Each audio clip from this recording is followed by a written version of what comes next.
आप सभी का अगेन कैरियर एंड कंपटीशन के प्लेटफॉर्म पर स्वागत है। मैं अशोक देसवाल। आज फिर हम यूपी पुलिस कांस्टेबल री एग्जाम के लिए करंट अफेयर के क्वेश्चन डिस्कस करेंगे। पहला क्वेश्चन है, 16वें वित्त आयोग का पूर्णकालीन सदस्य कौन बना है? ऑप्शन में है ए के सिंह, मनोज पांडा, केसी त्यागी, महावीर त्यागी। तो इस ऑप्शन का में आंसर होगा मनोज पांडा। नेक्स्ट क्वेश्चन लेंगे हम, ग्लोबल फॉरेस्ट वॉच रिपोर्ट के अनुसार वर्ष 2000 से 2023 तक इंडिया में कितने वन क्षेत्र कम हुआ है?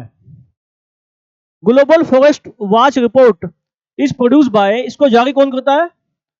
WRI। इसे कौन रिलीज करता है? WRI, वर्ल्ड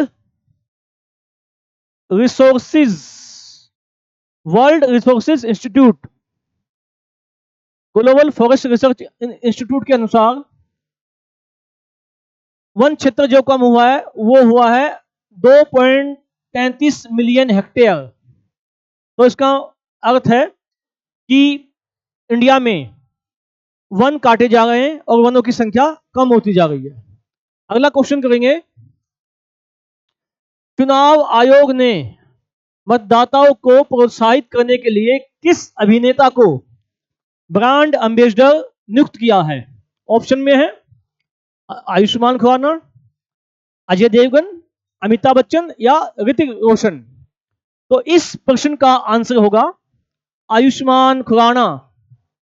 अगला क्वेश्चन लेंगे, 8 अप्रैल 2024 को किस मंत्रालय के द्वारा भारत में पहली बार त्रिसेवा सम्मेलन, जिसे नाम दिया गया परिवर्तन चिंतन, क्या नाम दिया गया? परिवर्तन चिंतन, आयोजित किया गया? ऑप्शन में है विदेश मंत्रालय, शिक्षा मंत्रालय, रक्षा मंत्रालय तथा गृह मंत्रालय। इस क्वेश्चन का आंसर होगा रक्षा मंत्रालय के द्वारा परिवर्तन चिंतन का आयोजन किया गया। अगला प्रश्न लेंगे हम, 22 अप्रैल 2024 को किस थीम के साथ विश्व पृथ्वी दिवस मनाया गया? एक पॉइंट तो यह है कि पृथ्वी दिवस कब मनाते हैं? 22 अप्रैल को मनाया गया 2024 में। इंपॉर्टेंट पॉइंट है। तो इसकी थीम क्या थी? वर्ल्ड अर्थ डे की थीम क्या थी? ऑप्शन 4 है अपने पास, investment in our planet, earth is life, planet versus plastic, life and planet. इसमें हमारा आंसर होगा प्लेनेट वर्सेस प्लास्टिक। क्या आंसर होगा? Planet with plastic. इस बार का जो थीम थी कि अपने प्लेनेट को, पृथ्वी को हम प्लास्टिक के कचरे से कैसे बचाएं।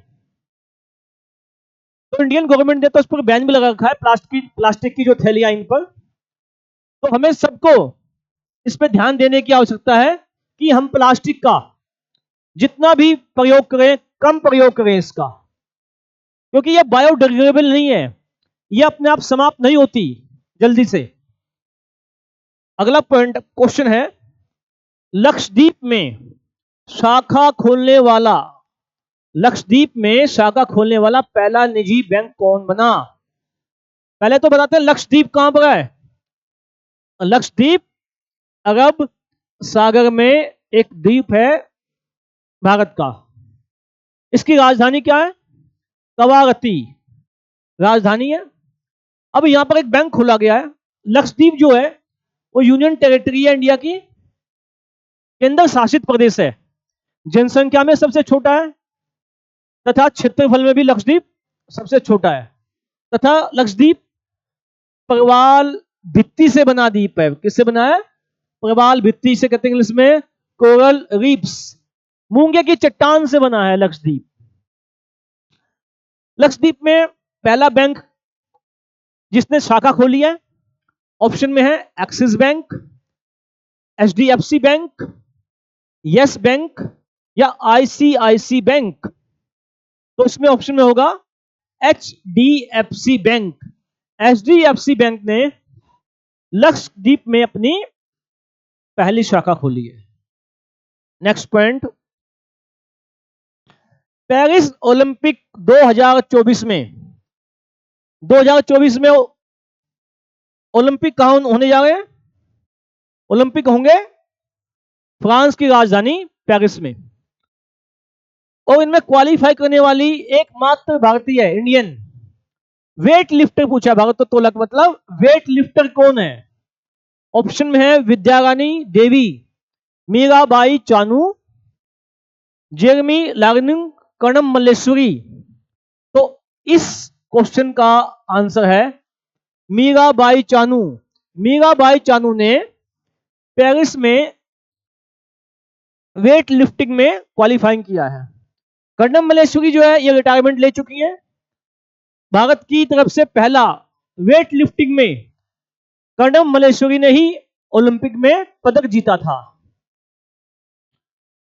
अगला पॉइंट, नेक्स्ट, 16 से 18 अप्रैल तक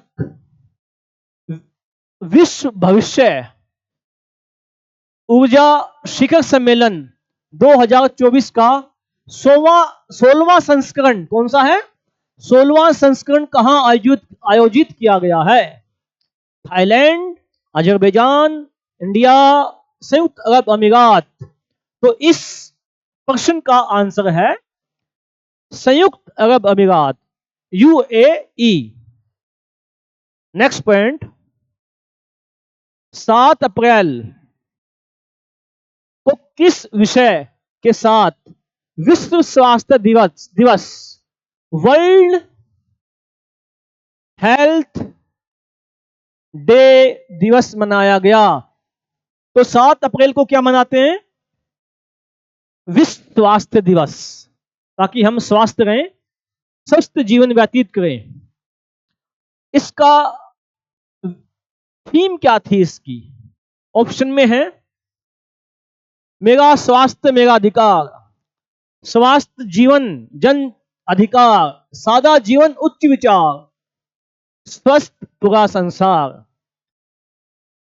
7 अप्रैल को जो विश्व स्वास्थ्य दिवस मनाया गया उसकी थीम थी my health, my health, my right. तो कौन से बन गया इसमें? मेरा स्वास्थ्य मेरा अधिकार, my health is my right. Next question, question number 10, किस देश ने राष्ट्रमंडल खेल 2026 की मेजबानी से इनकार कर दिया है? राष्ट्रमंडल मतलब कॉमनवेल्थ नेशंस, जो कभी इंग्लैंड के गुलाम थे। 54 लगभग देश आते हैं, लेकिन 72 इसमें गेम्स में पार्टिसिपेट करते हैं कंट्रीज। कई देश अलग अलग टीमें 4 या 5 टीमें भेजते हैं, लेकिन इंडिया 28 राज्य हैं, तो इंडिया केवल एक ही टीम भेजता अपनी। इन खेलों को, राष्ट्रमंडल खेलों को पहले किस नाम से जाना जाता था? इन खेलों को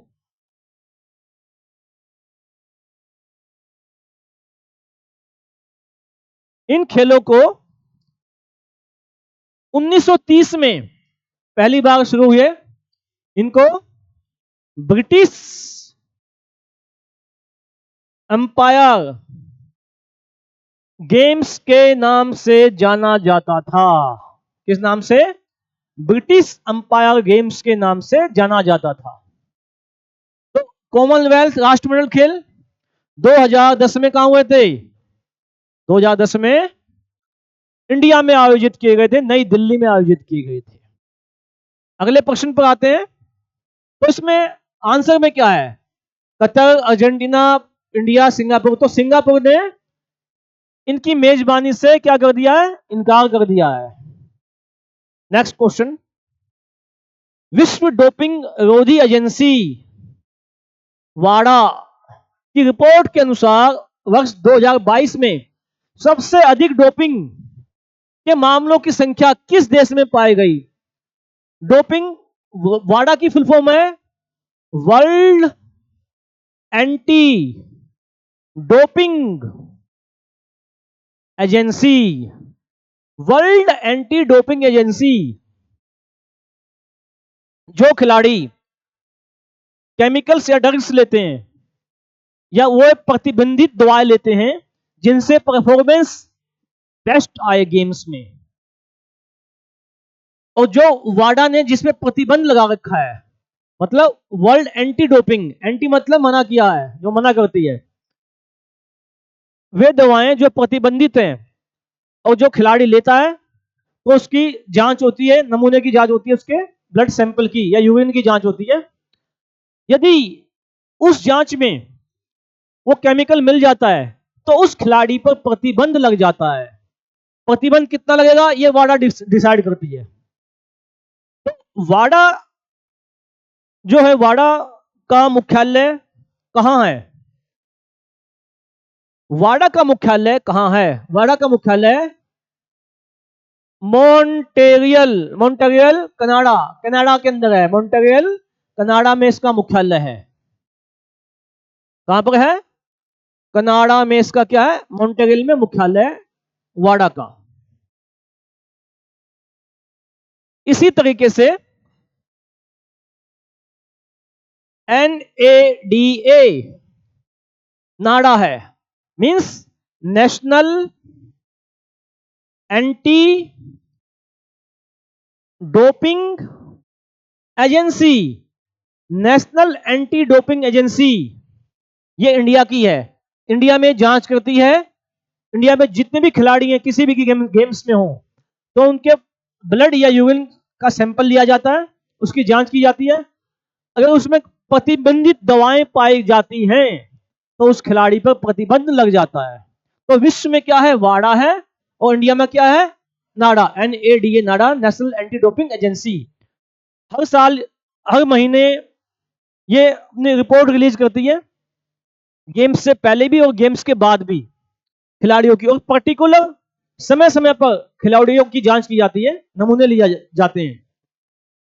तो किस देश में, पाकिस्तान, श्रीलंका, बांग्लादेश या इंडिया, भारत, इनमें से किस देश में मामलों की संख्या क्या है सबसे अधिक पाई गई है? पाकिस्तान, पाकिस्तान में तो उतने खिलाड़ी नहीं है आपको पता है। श्रीलंका, बांग्लादेश, ये तीनों छोटे देश हैं, इनके पास इतने अच्छे लेवल के इंटरनेशनल प्लेयर तो है नहीं। तो बचा कौन? इंडिया। इंडिया के जो खिलाड़ी हैं वो सबसे अधिक पाए गए हैं, इन्वॉल्वमेंट है उनकी प्रतिबंधित दवाएं लेने में।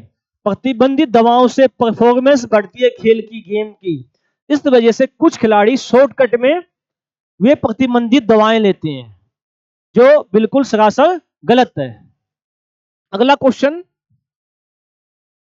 1 अप्रैल 2024 को किन दो देशों ने उन्नत कृत्रिम बुद्धिमत्ता सुरक्षा AI मतलब आर्टिफिशियल इंटेलिजेंस पर एक समझौता किया है? आजकल AI बड़ी चर्चा में है, फ्यूचर में काफी कुछ चेंज होने वाला AI से। तो इसमें ऑप्शन में है रूस, ऑस्ट्रेलिया, अमेरिका, ब्रिटेन, जापान, चीन, इंडिया और जर्मनी। इसमें आंसर बनेगा अपना अमेरिका और ब्रिटेन। इन्होंने एक समझौता किया AI पर।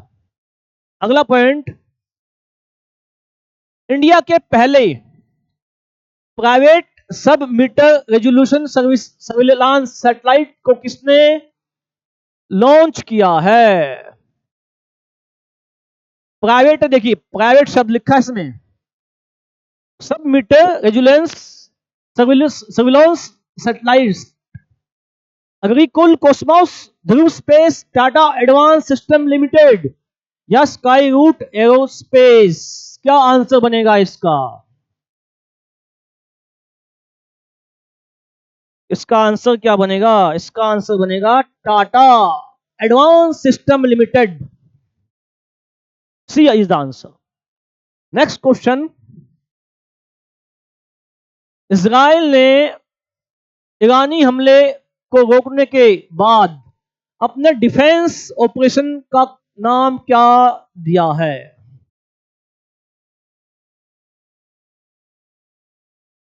ईरान ने एक ऐसा सिस्टम बना रखा है कि कोई भी मिसाइल आसमान से, तो उसका जो एयर डिफेंस सिस्टम है अपने आप काम करना शुरू कर देगा, अपने आप उसको हवा में ही इनके रॉकेट उड़ा देंगे। ये अपने आप सेंसर लगे हैं इसमें, जो हम तोप कह सकते हैं, ऐसा सिस्टम लगा है कि आसमान में ही वो गोले से उसको उड़ा देंगे। कोई भी मिसाइल आती है या कोई भारी ऑब्जेक्ट आता है, तो ईरान के हमले को रोकने के लिए इजराइल ने कौन सा सिस्टम अपनाया है? डिफेंस सिस्टम हम इसको कहेंगे। Iron shield, iron combat, iron man या आयरन फायर? तो इस क्वेश्चन का आंसर बनेगा आयरन शील्ड। इससे पहले था आयरन डोम। डोम मतलब इस तरीके से चारों तरफ घेर के रखना उसको, इजराइल को। तो इसमें आंसर क्या बनेगा? Iron shield. एक शील्ड बनी है आयरन की, जो उस हमले को रोक लेगी, कोई भी मिसाइल हमला होता है उस पर। अगला क्वेश्चन पे आते हैं।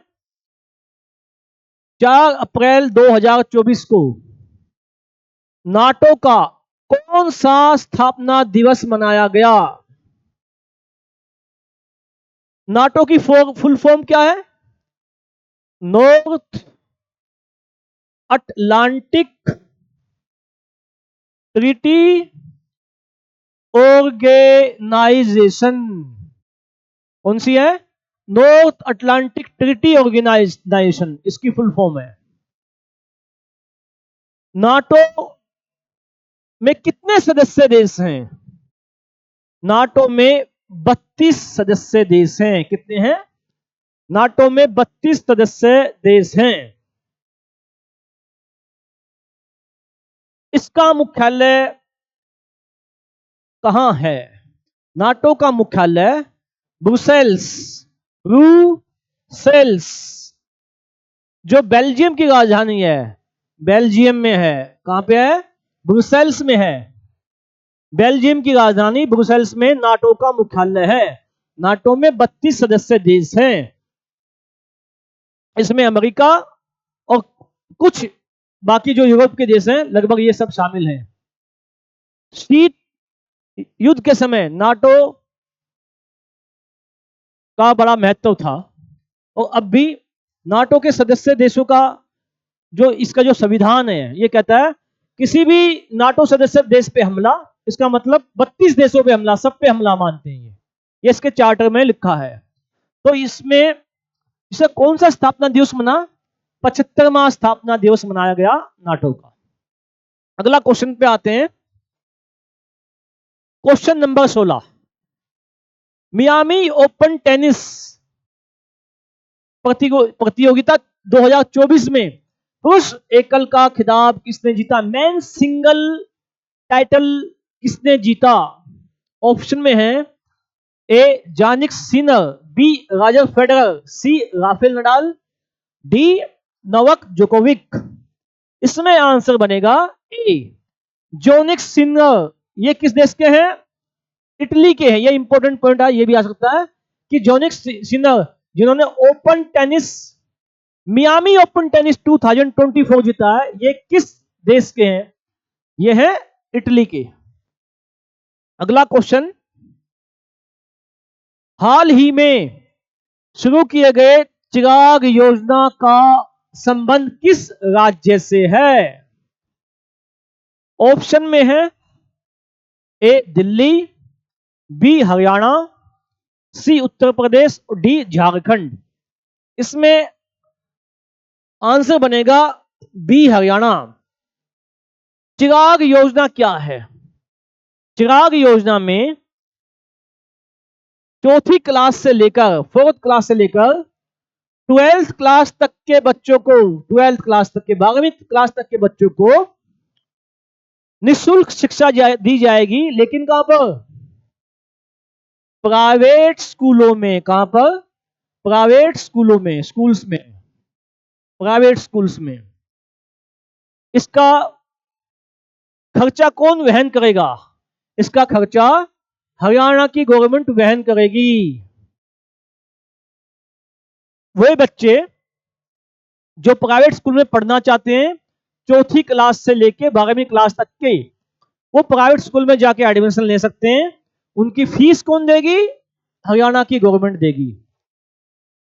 यह है चिराग योजना। इसमें 25,000 25,000 स्टूडेंट का लक्ष्य रखा गया था कि जो 25,000 बच्चे हैं उनको उनकी फीस हरियाणा की गवर्नमेंट अदा करेगी। अगला क्वेश्चन नेक्स्ट। विश्व बैंक ने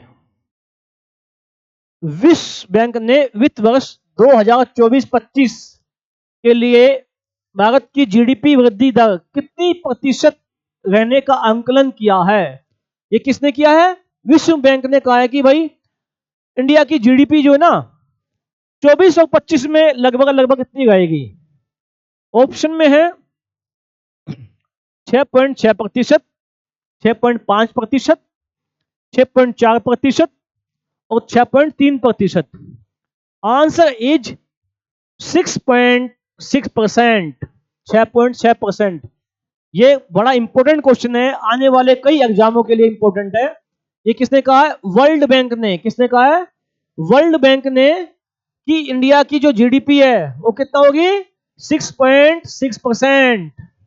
नेक्स्ट क्वेश्चन 19 नंबर क्वेश्चन। वर्ष 2024 में कितने भारतीयों को मरणोपरांत भारत रत्न प्रदान किया गया? भारत का सर्वोच्च सम्मान कौन सा है? भारत रत्न।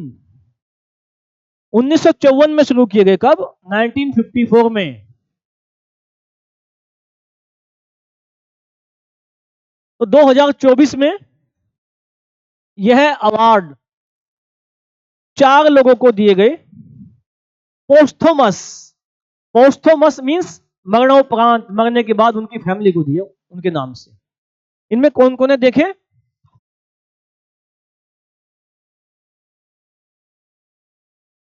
फर्स्ट टेस्ट में P V Narasimha Rao. PV Narasimha Rao कौन थे? भारत के प्रधानमंत्री, पूर्व प्रधानमंत्री। पीवी नरसिम्हा राव कौन थे? भारत के ex prime minister of India. एक तो इनको दिया गया है। सेकंड नंबर पर, दूसरे नंबर पे चौधरी चरण सिंह। चौधरी चरण सिंह को भी क्या दिया गया है? भारत रत्न पुरस्कार दिया गया है, मरणोपरांत, पोस्थोमस। चौधरी चरण सिंह जनता पार्टी की गवर्नमेंट में पीएम थे, प्राइम मिनिस्टर, प्रधानमंत्री। जो पहली बार एक गैर कांग्रेसी गवर्नमेंट बनी इंडिया के अंदर, जनता पार्टी की सरकार, उसमें क्या थे? पीएम थे। थर्ड नंबर पर कर्पूरी ठाकुर। कर्पूरी ठाकुर को भी क्या दिया गया? भारत रत्न पुरस्कार। ये कौन थे? कर्पूरी ठाकुर बिहार के मुख्यमंत्री थे। किसके? Chief minister of Bihar. क्या थे? सीएम थे बिहार के। 4 नंबर पर आते हैं। पहले पीएम थे, पहले भी पीएम, दूसरे पीएम, तीसरे सीएम। अब आते हैं हम next. M S Swaminathan. M S Swaminathan को भी क्या दिया गया? भारत रत्न पुरस्कार। एम एस स्वामीनाथन कौन थे? एम एस स्वामीनाथन इंडिया में हरित क्रांति, हरित क्रांति के जनक कहा जाता है। हरित क्रांति के जनक।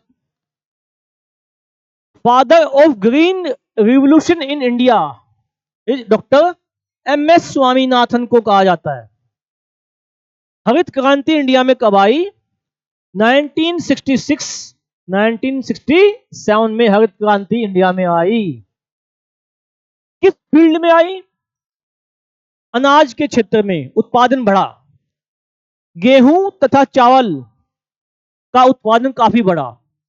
हरित क्रांति ग्रीन रिवॉल्यूशन का अर्थ है हाइब्रिड सीड्स, संकरण बीज इसमें लिए गए, नए बीज बने जिन जो उपज में ज्यादा देते थे उपज।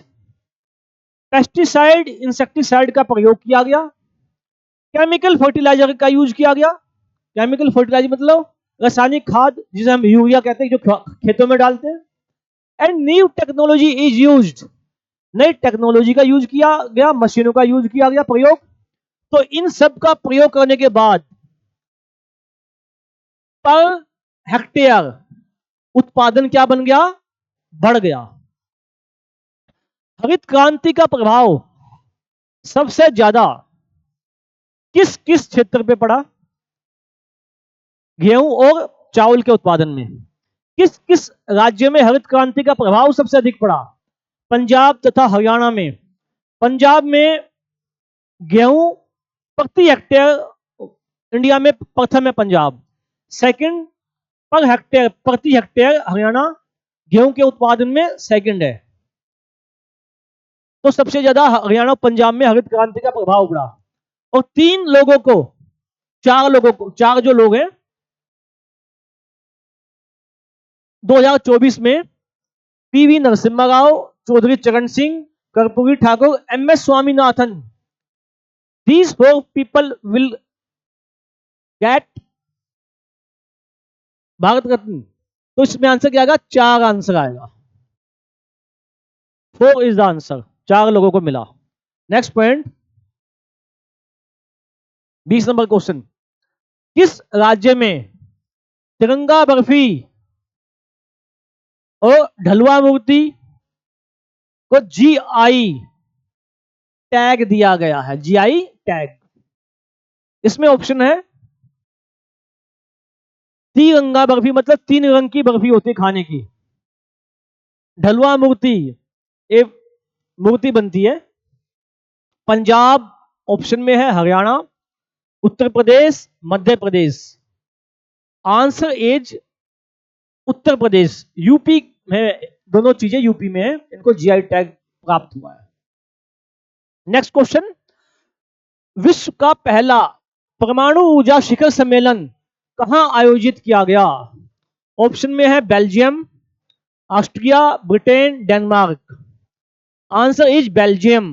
बेल्जियम इसका आंसर है। नेक्स्ट क्वेश्चन,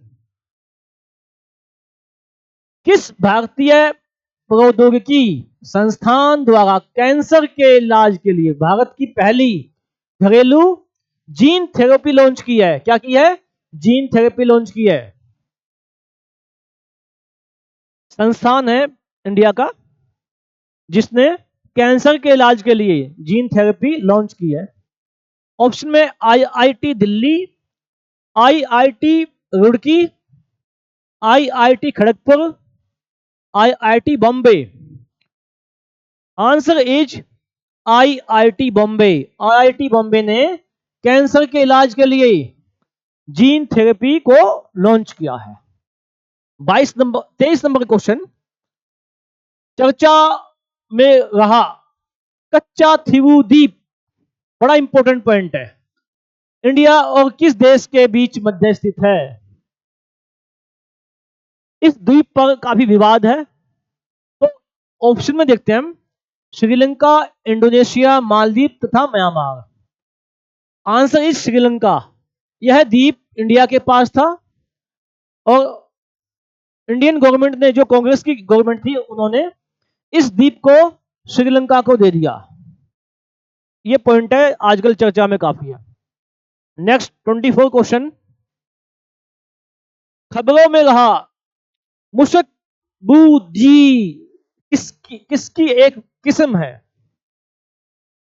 देखो, ये क्वेश्चन डिस्कस करने से पहले मैं बता दूं, एक खास किस्म की वैरायटी है जो एक खास जगह मिलती है।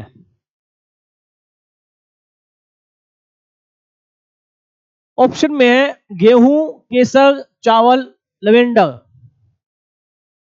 इसमें आंसर में आएगा चावल। ये चावल की एक किस्म है जो कहां मिलती है, जे एंड के में, जम्मू तथा कश्मीर में ये वैरायटी चावल की पाई जाती है।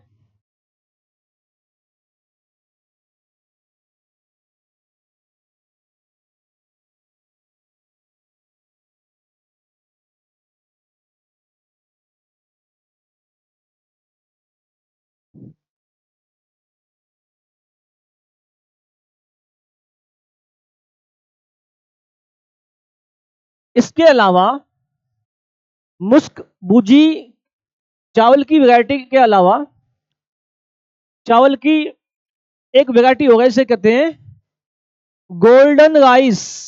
Golden rice.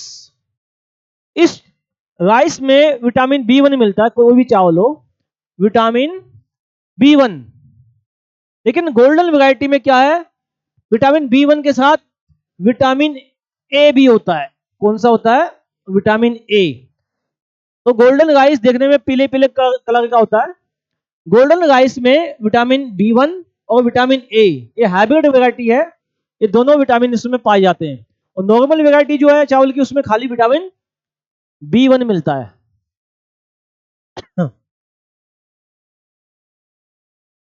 एक चावल की वैरायटी और है जिसे हम कहते हैं बासमती। बासमती चावल, बास मतलब खुशबू होती है जो पकाने पे एक अरोमा देती है। इसी तरीके से मुसक बुद्धी जो चावल है, इसका भी एक छोटा चावल है, बड़ा अच्छा अरोमा मतलब खुशबू आती है, जो जम्मू कश्मीर के में पैदा होता है और यहाँ के लोग इसको, इस चावल को बनाते हैं। अगला point, 25 number question. International Chess Federation द्वारा हाल ही में जारी रैंकिंग के अनुसार अप्रैल 2024 में इंडिया के सबसे शीर्ष शतरंज खिलाड़ी को कौन बने हैं? ऑप्शन में है ए आंसर अर्जुन एरिगासी, सयातन दास, महेंद्र दास, वैशाली, रमेश बाबू। इस प्रश्न का आंसर होगा ए, अर्जुन एरिगासी। 26 नंबर प्रश्न पर आते हैं। किस टीम ने 56वीं राष्ट्रीय खो खो चैंपियनशिप, देखिए खो खो शब्द आ रहा है, खो खो जो हमारे देश में खेला जाता है, खो खो सदियों से खेला जाता है, 23 और 24 में वर्ष, महिला मतलब महिला में भी और पुरुष में भी, दोनों में इस राज्य ने खिताब जीता है। ऑप्शन में है रेलवे, बंगाल ने, Maharashtra, Assam.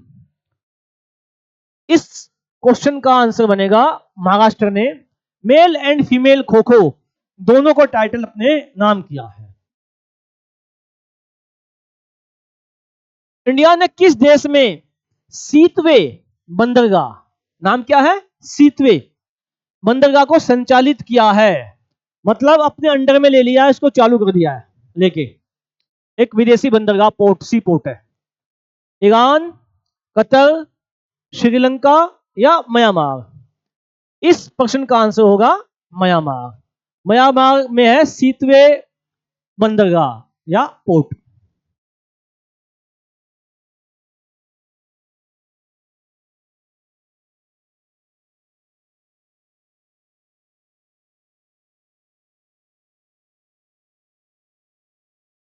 Next question, meningitis के लिए टीका लगाने वाला पहला देश कौन है? मेनिंजाइटिस एक मस्तिष्क की डिजीज है, ब्रेन डिजीज। तो उसके लिए टीका लगाने वाला पहला देश कौन सा है? भारत, नाइजीरिया, सोमालिया या जिम्बाब्वे? तो इसका आंसर है नाइजीरिया। नेक्स्ट क्वेश्चन, खाद्य अपशिष्ट, अपशिष्ट शब्द अपशिष्ट सूचकांक रिपोर्ट 2024 किस संस्था के द्वारा जारी की जाती है? यूएनडीपी, यूएनईपी, डब्ल्यूडब्ल्यूएफ या आईयूसीएन?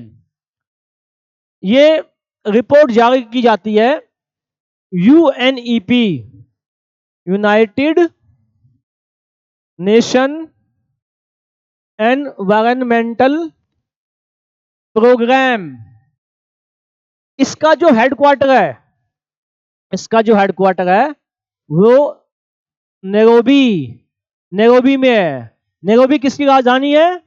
नैरोबी कीनिया की राजधानी है। किसकी? कीनिया। तो यूएनईपी संयुक्त राष्ट्र पर्यावरण कार्यक्रम, इसकी हिंदी बनेगी।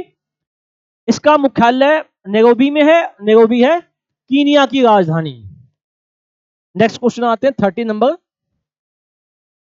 कौन सा देश आंशिक रूप से यूरोप के शेंगेन क्षेत्र में शामिल हो गया है? कुछ कंट्रीज यूरोप की शेंगेन क्षेत्र में आती हैं। इसमें नए कौन कौन शामिल हुए हैं? क्रोएशिया, बुल्गारिया या रोमानिया, या बी और सी दोनों? तो आंसर होगा बी और सी दोनों। बुल्गारिया भी है और रोमानिया है, दोनों इसमें शामिल हुई हैं। Next question, question number 31। हाल ही में किसने नवीकरणीय ऊर्जा श्रेणी क्षेत्र में स्कोप ESG पुरस्कार 2024 हासिल किया है? इस प्रश्न का आंसर देंगे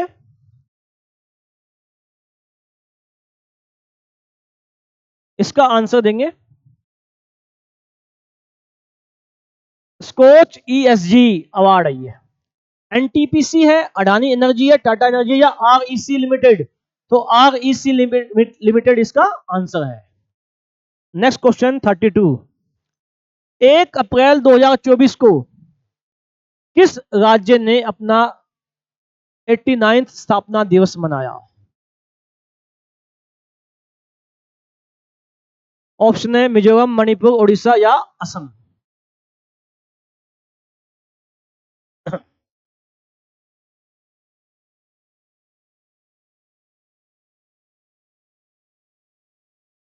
इसका आंसर होगा उड़ीसा। 1 अप्रैल 1934 को इसकी स्थापना की गई थी। एक अलग क्षेत्र बनाया गया था इसको। हाल ही में खबरों में रहा क्या है? एक वायरस है, उल्का पिंड है, AI आधारित फिल्म है, या ईरानी समुद्री जहाज है? तो इसका आंसर होगा AI आधारित फिल्म है। आर्टिफिशियल इंटेलिजेंस पर आधारित एक फिल्म है।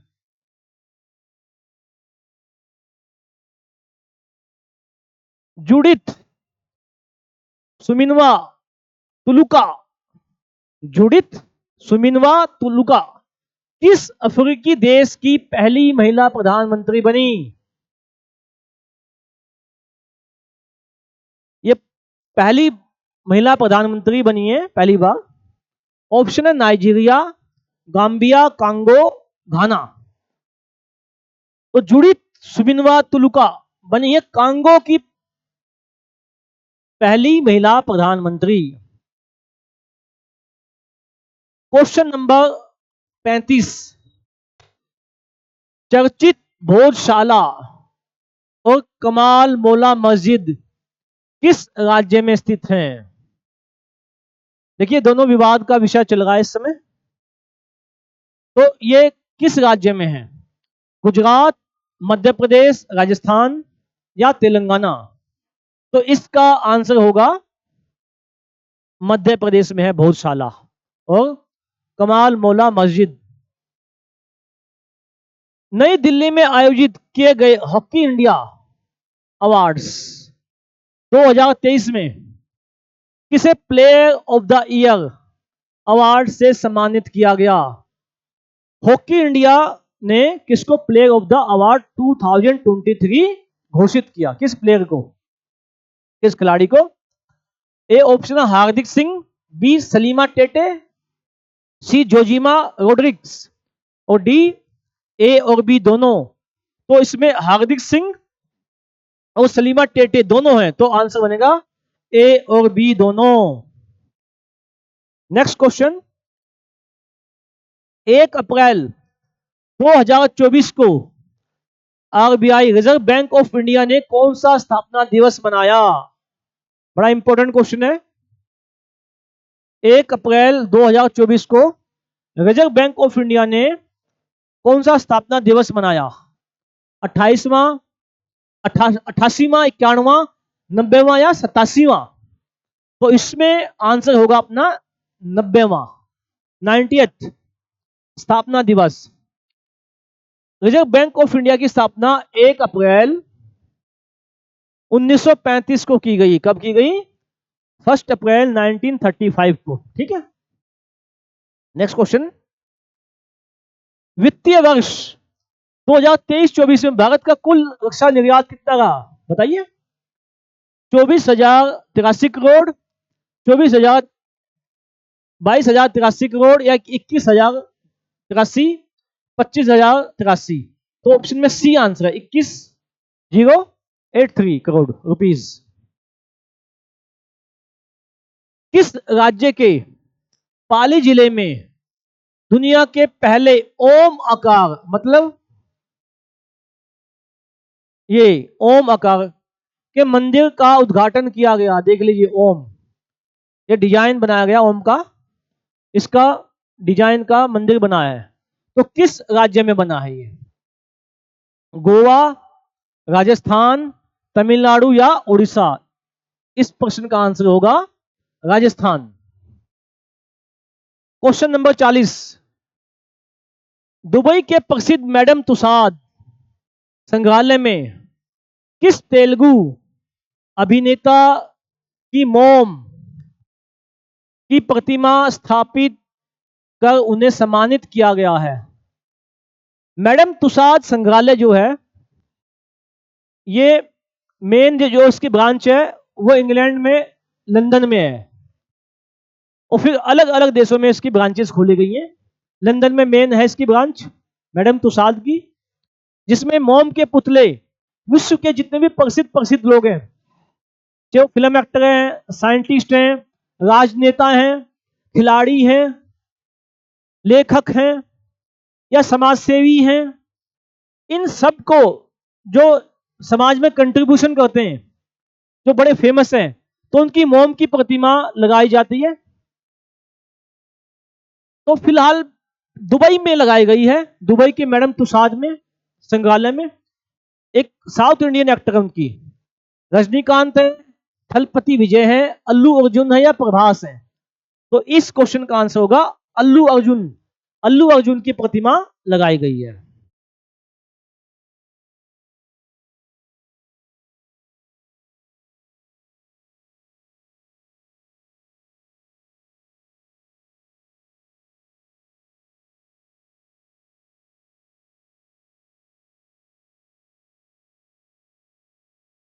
नेक्स्ट क्वेश्चन स्टूडेंट डिस्कस करते हैं।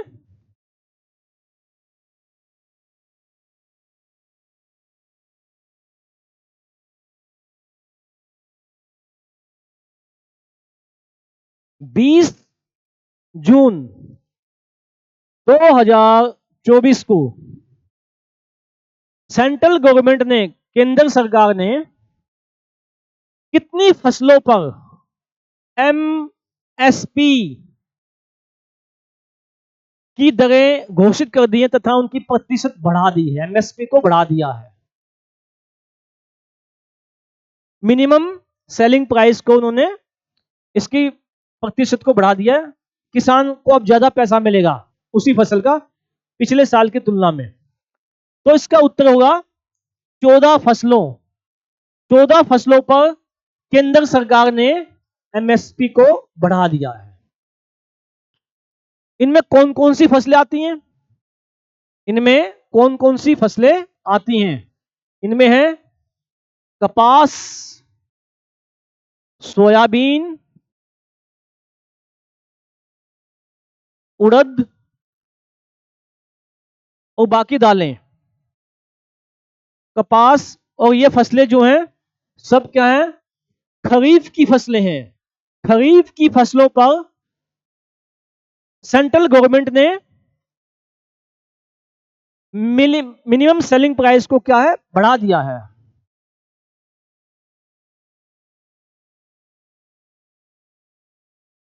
कुछ फसलें ऑरेंज में, जैसे धान, ज्वार, बाजरा, रागी। तो इन फसलों पर भी, जितनी भी खरीफ की फसलें हैं, धान, चावल सबसे ज्यादा कहां होता है? पश्चिम बंगाल में। रागी कहां होती है? दक्षिण भारत में रागी के गेहूं की रोटी खाई जाती है। अगर किसी को खून की कमी है तो उसके रागी का आटे की रोटी खिलाई जाती है। आयरन की प्रचुर मात्रा इसमें होती है। अगला पॉइंट देखते हैं, नेक्स्ट।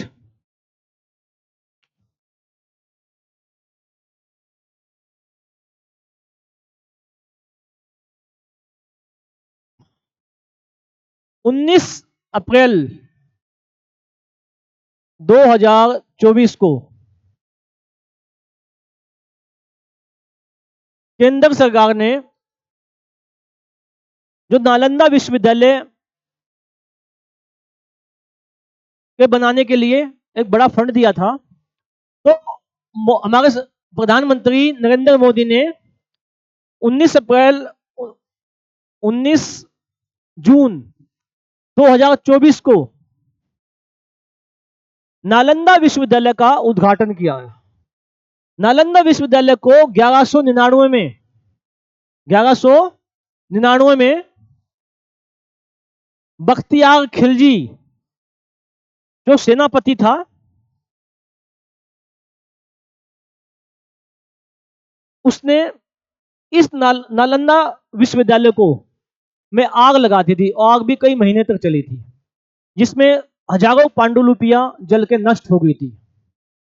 तो बख्तियार खिलजी किसका सेनापति था? कुतुबुद्दीन ऐबक का। नालंदा विश्वविद्यालय बिहार में स्थित है।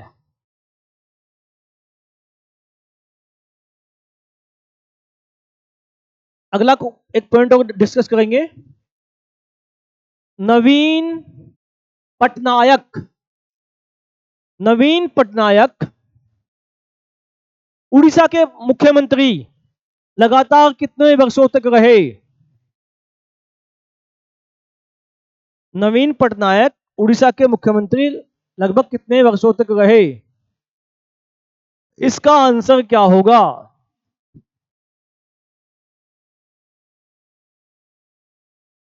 लगभग 24 वर्षों तक। नवीन पटनायक 24 वर्षों तक उड़ीसा के मुख्यमंत्री रहे। तो स्टूडेंट, आज के लिए इतना ही। मैं कैरियर एंड कंपटीशन के प्लेटफॉर्म से आप सभी का धन्यवाद करता हूं। इस चैनल को लाइक एंड सब्सक्राइब जरूर करें।